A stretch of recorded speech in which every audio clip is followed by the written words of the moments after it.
Hey everyone, here's the story of how the British came back for their second takeover of the Cape, and how it all happened. At the time, England was locked in a massive, worldwide fight against Napoleon. They were spending every bit of money they had and sending every soldier they could spare into battle across the globe. Even though they were only supposed to be holding the Cape temporarily, almost like keeping it safe for someone else, they still put an impressive amount of energy into running it. Most of the daily work at the Cape was handled by soldiers who had little experience running a colony. Still, their rule ended up being a big step up from the days of the Dutch East India Company. Some settlers in Graaff-Reinet complained about British leadership, but even people who didn't like the British admitted these settlers could be stubborn and difficult. Another complaint was that the British used Hottentots to help keep order. The truth was, these men had once fought against the British themselves, but now they were among the best, and really the only soldiers England could spare at the time.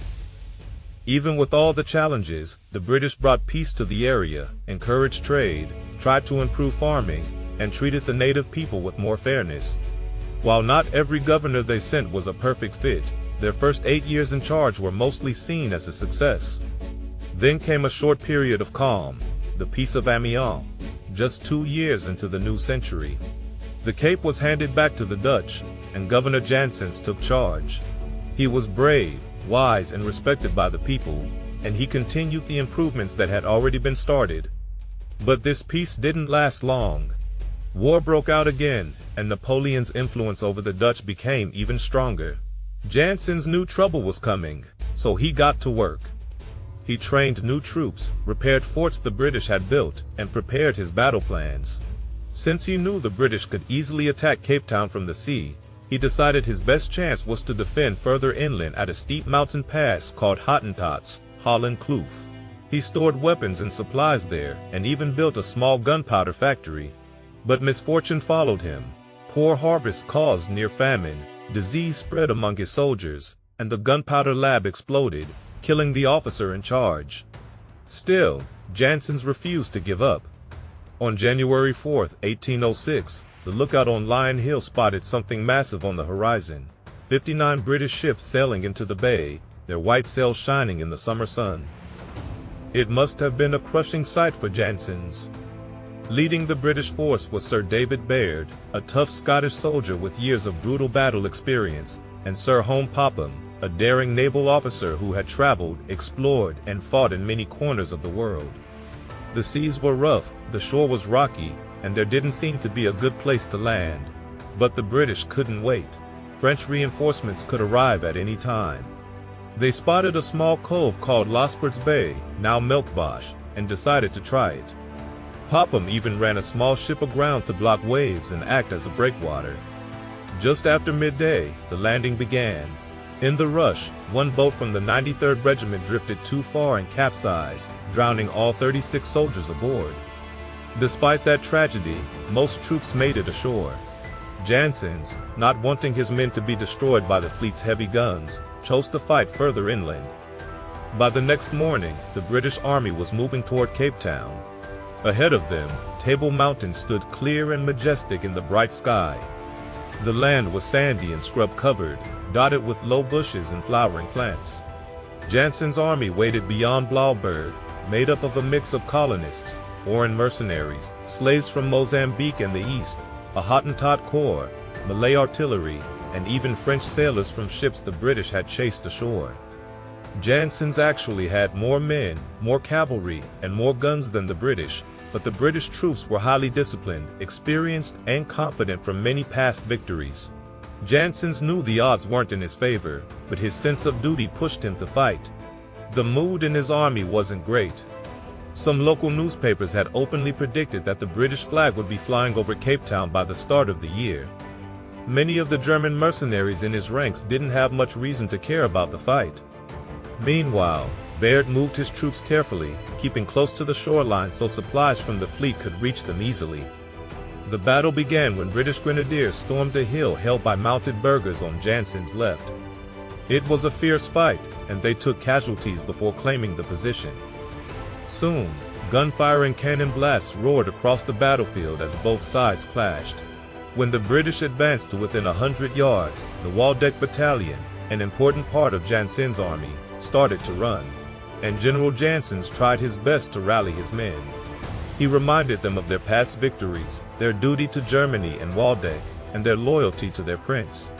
He hoped his words would give them courage, but fear spread quickly. Instead of holding the line, many soldiers panicked, dropped their weapons, and ran. Janssens realized that if he stayed, the retreating soldiers might pull him along, so he left them and hurried to support the French troops still fighting with determination. When he reached the left side of the 22nd Battalion, they too were starting to fall back. Janssens shouted for them to stand their ground, and for a brief moment they did. But the noise of musket fire, the clouds of smoke, and the sight of soldiers fleeing on both sides broke their will. The French, left with no help on their flanks, were forced to retreat, suffering heavy losses. Among those holding out the longest were Colonel Gaudin Boucher and Officer du Bellois, the latter badly wounded but refusing to leave until the last possible moment. Farther along, Janssens saw the grenadiers and chasseurs retreating in better formation. The dragoons regrouped under his command and withdrew in good order. He sent riders ahead to a place called Rietvlei, telling them to gather scattered troops and prepare a new defensive position. Meanwhile, Janssens and a few officers stayed behind to slow the enemy's advance. The artillery crew showed remarkable bravery. One team, after losing all its horses and several men, still found the strength to disable their cannon so it wouldn't fall into enemy hands. Other guns kept firing steadily, holding the line until Janssens gave the order to pull back. Their discipline and courage bought precious time. Janssens had done everything a commander could be expected to do. Several of his staff officers were wounded, and he himself took a bullet in the side, fortunately stopped by something in his pocket. The British, exhausted from the day's fight and their own heavy losses, didn't pursue. Their casualties included a captain and 14 soldiers killed, plus many wounded. The Dutch, however, suffered even greater losses. After a short rest, the British continued to Rietvlei. General Baird later spoke about the hardships of that day. The dry, rocky ground tore at their feet, thorny shrubs blocked the way, and there was no water to drink. Food was running low, and the men worried about starvation, even with help from the Navy. Janssens withdrew to a strong position in the Hottentots Holland Mountains, but his army was in trouble.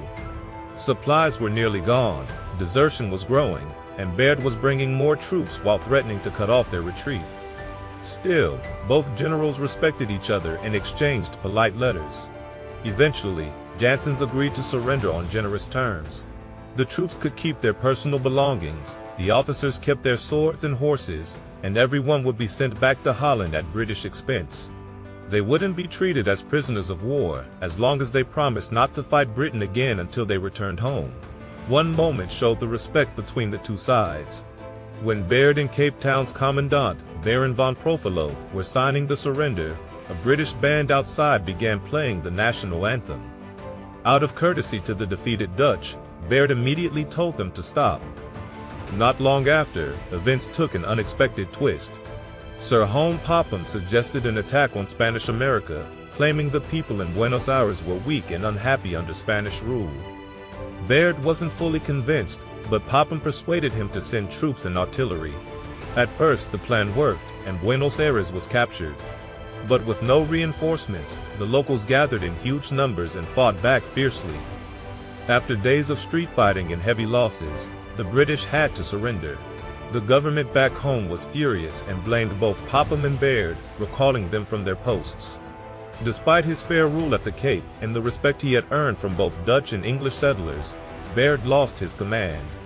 It was a disappointing and unfair ending for a man who had fought bravely, governed wisely, and still received no thanks. The first of many British commanders in South Africa to be treated this way by their own leaders.